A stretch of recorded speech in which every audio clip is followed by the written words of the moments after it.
মামা আইসক্রিম আর মধু লয়ে আইছি, তুমি আইসক্রিম আর মধু দিয়ে আইসক্রিম বানায় দাও। আচ্ছা ঠিক আছে, পারবা তো? অবশ্যই, এগুলো কোনো ব্যাপার? ভালোইব। অবশ্যই। তো গাইস আপনারা দেখতে থাকেন, ম্যাঙ্গো আর ভ্যানিলা আর সাথে থাকবো মধু, আমরা খাবো আইসক্রিম। বানাও, শুরু করো। ভ্যানিলা আইসক্রিম দেওয়া শুরু না?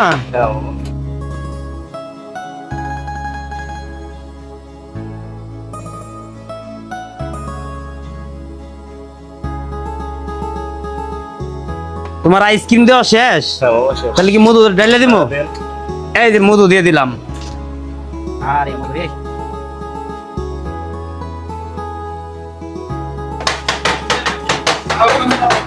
ম্যাঙ্গো আর ভ্যানিলা আইসক্রিম দিয়ে মধু দিছি, সেই সেই লাগবো।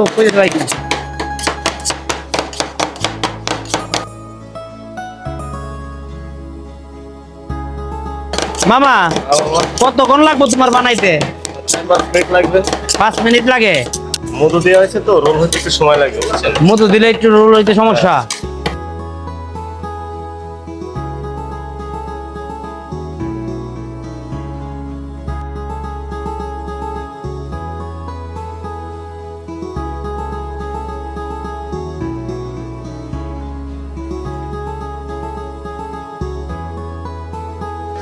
এই নবাব এদিকে আসো, মধু আইসক্রিম বানাইতেছি, খাবা?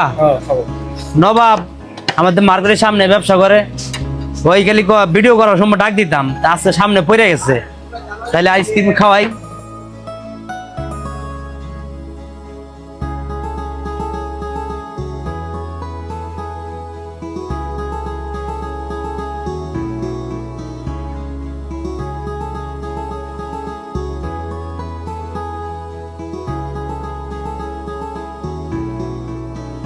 উপরে আবারও দিয়ে দিই মধু।